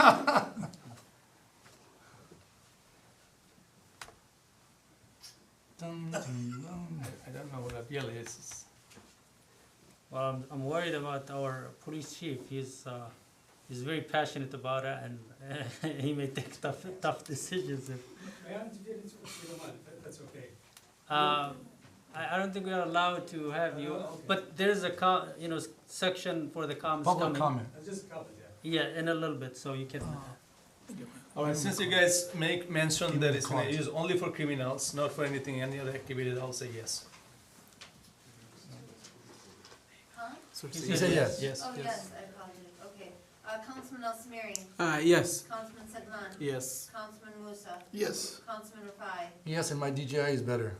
Resolution 2025-19 approved. All right, thank you. I think that the police chief will be happy. Thank you, guys. We didn't want to disappoint him on this one. Well, that's why he brought his dad here. All right, the next one is Resolution 2025-20 approving the purchase of new dispatch console for the Hamtramck Police Department. Motion. Second. Mr. Mayor, I have Deputy Chief here to speak on this. It is a considerable investment, but absolutely necessary. Our current equipment has reached its end of life. It's still, Deputy Chief, 120 days out from installation, right? Yeah, 90, I believe they start right away, they could be done within 90 days, which is pretty crucial because we're at the point now when stuff goes down, they can't even find parts, so. Not that the public is in jeopardy by all means, I want to reiterate that, but it is still something that needs to be upgraded. And I will also mention too, that we're really quickly exploring the option of, since we have to do this investment, and rewire everything, redoing the dispatch and potentially the inside of City Hall, the entranceway as well. So we're gonna try and get it all done in one shot with this, which we would have to bring back to at a later date. But if we can at least get this going now, it gets the timeline going for the order of the equipment. Deputy Chief. And the good thing about this, we could go through it all, but it's a 10 years with the technology, so it's $35,000 a year, but when you go 10 years with any technology, it is a positive thing because, you know, it covers everything, so it's gonna cover us for the next minimum of 10 years, hopefully longer. There was other options, but they were a lot more expensive, and the timeline was, you know, if you went with the other one, it could have been a year before they even got them in, so I think there was proposal for 7 years and 10, it's my opinion that for the extra $45,000, I think it's, to get that extra 3 years, it would be, you know, to me, that's the better option that we would have for the city. This would be coordinated with all the new radios, the programming, they're switching a bunch of stuff over with Detroit, they'll do all that for us. So, you know, state-of-the-art everything for coming up, so, and like the city manager said, it's very important, and we've been, you know, going back and forth, but I don't wanna have it, not take the proactive measures and then something happen and then we're scrambling, so. So would we still go through the Detroit dispatch system or no, when someone calls? No, and I think we went through that most of the time, I think they've changed most of it, should be coming through us still, but you're still gonna have some, that doesn't have anything to do with that, the calls are through the phone system, sorry. So, yeah, I don't think that has anything to do with this is just calls coming in, the dispatch of Clarity, communicating with our officers through the radio, different channels going down, we had, you know, a channel would go down and then we have to scramble to find, you know, get somebody in, stuff like that. And it's out of the narcotic fund? Yes, out of the narcotic fund, correct. All right, any questions or concern? Well, just to echo to your, where I live, because I'm in the border of Hamtramck and Detroit, usually when I call, like last time when I called for my brother who needed EMS, it took us to Detroit. And it's funny, Detroit put me on hold. So, and then I actually had to dial dispatch number to actually get EMS, and even though that took a while. So I don't know if in the middle of the city how it works, but when I called, usually it goes because I'm in the border of Detroit. It used to be with, used to be with the cell phones, all of them went to Detroit. But now they've came in with the new technology, a lot of them now do come to Hamtramck, but if it's right on the border, it might catch Detroit. And then obviously they should transfer them there, but with the new, since we switched over, I believe in the middle of the city, the cell phones now are being routed through our 911 system. So. And then also, I know what the system is, but for our viewers, if you can explain what it is, what's the system for? So they understand. The dispatch console system? Yeah. Yeah, so when a call gets in, you know, it's basically a new radio system, basically. You know, I'm not very good with technology, but all the wiring and hardware, you know, so it communicates with the officers, they come in, the dispatchers will take the call, they'll put it out to the officers. If they need to communicate with another agency, Michigan State Police Detroit, they can transfer over to that. So it's basically how the backbone of the police department is the call takers, right? If you don't have any of that, you can't have a function on the police, because it gives all the information to the police officers. So, it's basically a new dispatch system for if you watch, you know, it's not the same as TV, but they're taking the calls, sending out to the officers, communication with different agencies and stuff like that. Mr. Chair. All right. Councilman Abu Musa, we're about to vote. He's gonna vote later. All right. He told Councilman Samari to vote for him. Yes. You ready to vote? Yeah. Councilman Abu Musa. Yes. I heard it. Councilman Sitman. Yes. Councilman Mahmoud. Yes. Councilman Al Samiri. Yes. Councilman Rafai. Yes. Mr. Mayor, resolution 2025-20 approved. Thank you. All right, next one is resolution 2025-21, authorizing to sell city properties by public silent auction. Motion. Second. Mr. Mayor, I have Isabel to discuss this, but just a quick overview. First of all, CED is busy. Second, as you all know, we still have a bunch of lots in, after years of trying to market them and sell them, I think we've pretty much reached our limit at this point. It's time to push them off and let someone else maintain them and spend the money. Isabel, if you want to take it from there. So this resolution before you this evening is to approve CED and other city staff to proceed with a silent auction of 26 properties, most of which are the remaining lots that didn't sell through the lot sale programs. We offered all of these as the residential lot sale properties and then also as side lots directly to people who, if applicable, lived right next to the lots without a development agreement required, but if they wanted to expand their yard. And we had some people take us up on that, and some did not. So this auction, we proceed with what's left, as well as a foreclosure property, an actual home that we received from the county in 2024. It'll be a silent auction again, and this year we will have a $500 deposit submitted with the bids for the properties. And the first possible date, conditioned on your approval, of course, that people can submit bids to the city clerk's office, is March 10th at 8 a.m. and we would open the bids and evaluate them on March 31st at 10 o'clock. I also just want to note that for people who aren't physically here today and interested, I have copies of the application, also conditioned upon your approval tonight. Any questions for me? So March 10th, only one day to submit the, Mr. Mayor, is that okay? Yeah, go ahead. So March 10th is the only day to, so they have till March 31st. Right, so the first day that you can submit is the 10th, Till, beginning at okay. 8 a.m. And the last day that you can submit is the March 31st. And we're opening bids at 10 o'clock on that day, so I would That not would, recommend. would that be the Eid day? That would be Yes. the Eid That's day. right. Yeah. That's gonna be difficult for Yeah, people. I would not recommend that you submit it on the 31st. You have to get it in before we open the bids. 2.5 weeks, 3 weeks to submit it. You don't No, have but to I'm submit saying, it. do they have to be available No, then? No, they don't. Okay, Nope. okay. Nope, so we do ask that, the people who receive the winning bid, who are selected. How many property close- again? 26, right? 26. 26. 26 lots. Mr. Mayor, one other question. So if somebody, let's say, purchases a lot, it has to be a primary residence or they can do it as an investment? Oh, shit. Anybody. Yeah, we do not have the residence requirement Okay. in this auction. Auction, that's It was good. in a previous auction, Right, that's right, just to which clarify. consisted of homes, not, So you said there's some foreclosure homes too, right? there is one home, yes. Just one home. Yes. All right.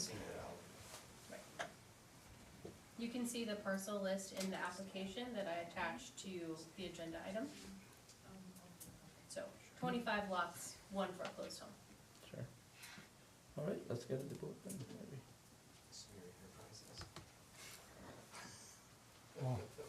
Somewhere is gonna take them all. I'm gonna compete. All right. Councilman Al-Samiri. Yes. Councilman Mahmoud. Yes.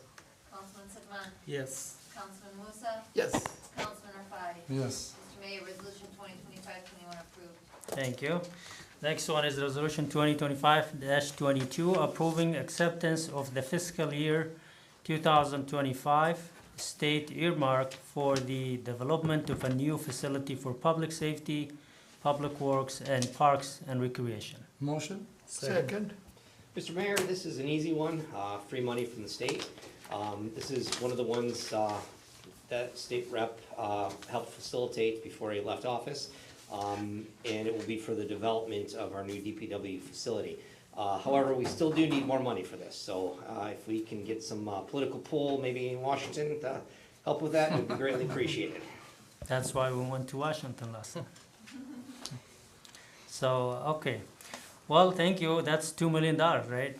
That's a lot of money. Ready to vote? Yeah. Councilman Rafai. Yes. Councilman Sedman. Yes. Councilman Al-Samiri. Yes. Councilman Musa. Yes. Councilman Mahmoud. Yes. Resolution 2025-22 approved. Thank you. Last one is resolution 2025-23, approving acceptance of the fiscal year 2025 state earmark for the reconstruction and improvement of parking lots and infrastructure at Hamtramck Stadium. Motion? Second. Mr. Mayor, also same situation, $2 million from our outgoing state rep. Very, very thankful for this. This is gonna allow us to redo all the parking lots and the roadway going into Veterans Park. It's gonna be a major renovation for that park. Well, thank you, and thanks to the state rep. We always have to thank everyone who works with us as a team to help this community and to bring resources to our city. So, any discussion for this No, one? sir. All right, go ahead. Councilman Al Samiri. Yes. Councilman Mahmoud. Yes. Councilman Sedman. Yes. Councilman Musa. Yes. Councilman Rafai. Yes. Mr. Mayor, resolution 2025-23 approved. Thank you. All right, with that, we've come to the end of our new business for tonight. We move to the reports. And I will start with my report, which I don't have much to say. I would like to thank everyone who attended tonight's meeting, and we appreciate all your input, and opinions. We take everything into consideration. We do not disregard any suggestions or opinions. We always encourage community engagement. We don't take things personally when someone criticizes us. That's how, public service is. We took this role, and we expect to be criticized. We expect to make mistakes, and so we are, we welcome any constructive criticism from anyone. We don't take things personally. We call people to engage, to help our community, to run for public offices. We have an opportunity now, for the new election. We have 3 new city council seats up for re-election. We have the mayor seats is up for re-election, and I welcome anyone to compete. So far I'm running unopposed. Hopefully it stays like that. But there, we still have almost 2 months, right, until the end of the registration. So things may change. As of right now, you're not running at all.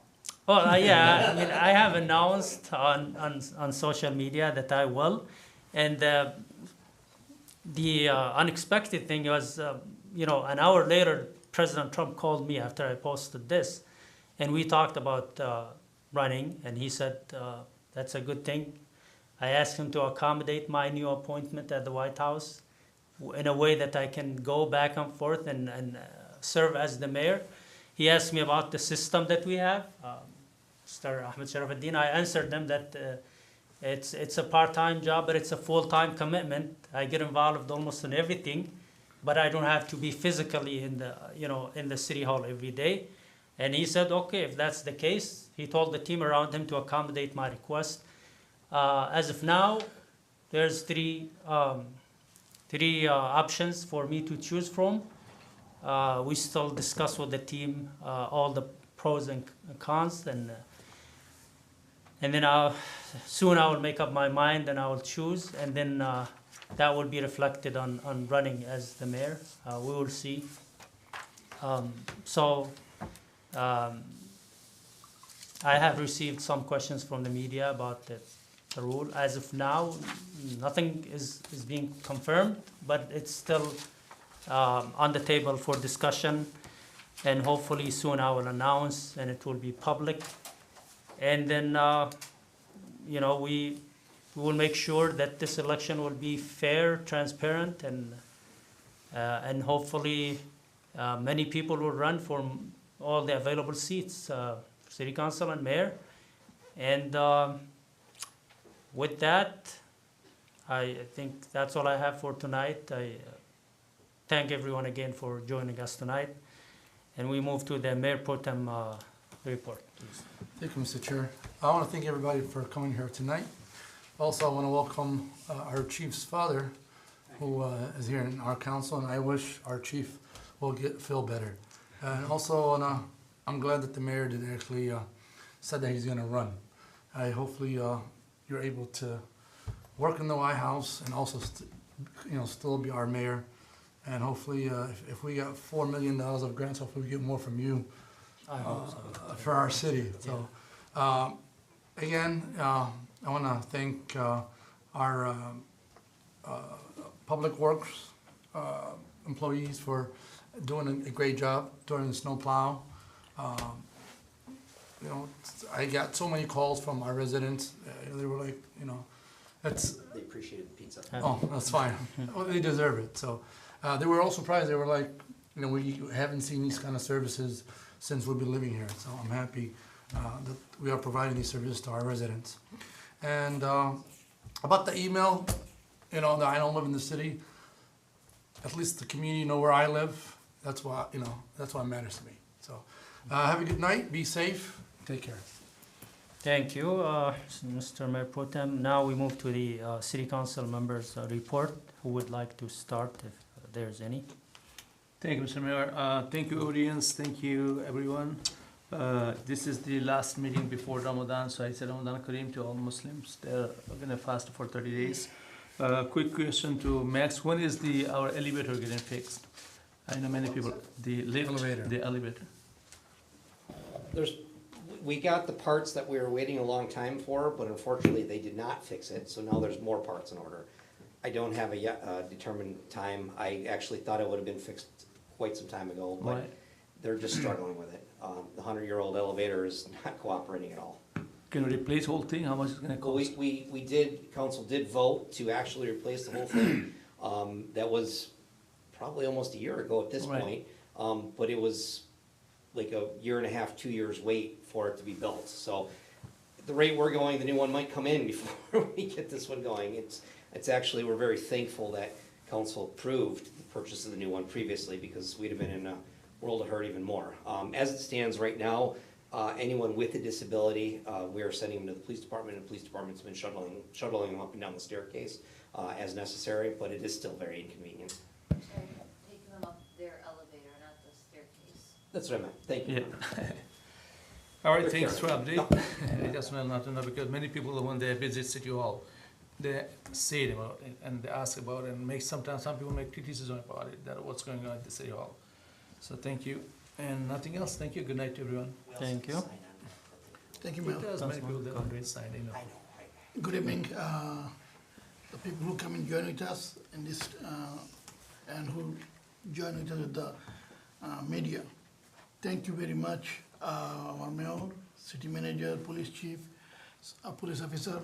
Last Friday night, we celebrated International Mother Language Day on the City Hall, still the Shahid Minar in the City Hall. Since 2014, I had a great opportunity to work with our former mayor, Karen Mayaski. I became a first elected official, so I approached those Shahid Minar and International Mother Language Day to celebrating the City Hall. And when we approved, from that day, still City of Hamtramck celebrating International Mother Language Day. A lot of organizations come in, join with us. Last time we had a really bad and cold weather. Every time the way we celebrating, we approaching a lot of people. We have a little bit less people this time, but thank you, City of Hamtramck. Thank you, Mayor, City Manager, Police Chief, everybody join with us and enjoy this event. Finally, next week we are getting the Muslim people, Muslim community in the whole world, here and abroad. We are celebrating Ramadan Kareem. So people who is celebrating Ramadan Kareem, I am with you guys. And last 10 days, I'm positive if I'm not wrong, last 10 days of Ramadan, we make meter free in Jassakum, am I right? Yes. Yes, there are provisions for free meters on it. I'd have to consult the contract to see what it is, but there is definitely. And we're gonna inform you, our community people, our shoppers, buyers, and business people. I hope last 10 days of the Ramadan, it is a free meter. So enjoy your Ramadan, enjoy your shopping, and see you again. Thank you. It is, 5, okay, I'll read it. Hamtramck Holidays Parking Day, 12 days leading up to and ending on New Year's Day. 10 10 days during Ramadan leading up to the Eid al-Fitr, Okay. and 5 days leading up to Eid al-Adha. So- Sound right. All right, thank you. Any more reports? Mr. Mayor? Yes, Councilman. Good go evening, ahead. everyone. Thanks for coming. I think our new drone would be a great asset for our police department. They'll do a great thing with it. Ramadan Mubarak to everyone. We're celebrating Happy Padres Day, and June 10th we're celebrating. Thank you. Have a good night. Thank you. Any more? All right, I guess we move back to the second round of public comment. Thank you, Mr. Mayor. Ahmed Sharaf? Mr. Mayor, with all due respect, a friendly question. Please don't take things personal. How often you comment in people page in Facebook? Not much. So if you comment, that was something very important. No, but it creates some chaos. You know, some people are not really looking for the answer. They just want to create more issues. So you comment, then they lead you to a long thread. You don't have time to keep back and forth with them. If it's someone who's asking reasonable question, I would be more than happy to answer. But So if you it's only- someone... Sorry for interrupting, so I want to use the time. Run is very strict. So you only comment to something is very important, right? if I feel like it's Okay, important. I pass a copy from a lawyer, with all due respect. So Mhm. that's not a threat. I'm here for the city. Mhm. Okay, I sit with him. He said, is it regarding that person or is it regarding the city? It's regarding the person. Mr. Mhm. Mayor, you comment in his way, that threat my life, my daughter, and I'm not taking this. I'm asking you to stop it. I'm asking Mr. Khalid, you asked him to delete it. He didn't. My daughter was at the school yesterday, okay, and she was in person abused with that. You comment in somebody. I never commented about you. I commented about different It was stuff. about me. Let's It wasn't about you. It wa- I Show can me bring the comment. copy. I can show you. I'm Show me not the here comment. to create and we can. And sit you wrote multiple posts about me that really caused serious threat about me, and I never reacted to that. Can we mention that? Yeah, of course, I can mention it, but I don't care. Because You- it's... you should care, because No, this is I your don't care, family. because I am a public figure and I welcome any comments from anybody, but some of them is nonsense, so I just ignore them completely. So I you never support- target any of our residents. Whoever, a lot of people just mention me in a picture or something and I will comment about it or like it, but it doesn't mean that I'm targeting someone. Sir, you So- were, you were, tagged and then you replied, and that's harm Thank my you, kids and my, you guys got the copies. All right, you're done. Thank you. Thank you. Mr. Al-Tahiri, welcome. Thank you very much. 2 minutes, sir. Yeah, it's going to be very short. No I just problem. want to say, you guys do an amazing job, actually. As you know, we're from New York City, and we're hearing a lot of good comments about you guys. You're doing a great job, and we wish you the best and continue doing what you're doing. Thank you. And that incident regarding the, one mentioned incident that happened in Beirut, where I live at, actually, regarding drones. There was an incident where this person actually, police were chasing him. He had a gun, and he fled to a top floor building, actually, a third floor building, actually. The police were coming into the place where he's at, and luckily, the drone captured where he was at the roof. If it wasn't for that drone, the police officer's life would have been in jeopardy. Not only the police officer, but also the residents. But because of that, they were able to cover themselves to cover, and be able at the end to apprehend that person actually. So that's the advantages actually. But you guys are doing an amazing job, and wish you the best, and keep what you're doing. Thank you very much. Thank you. Mr. Chair, I told you you had a presentation. All right, thanks so much. With that, we come to the adjournment, and it's 9:01 p.m. I motion. Second. Thank you. Thank you. Good. Wow.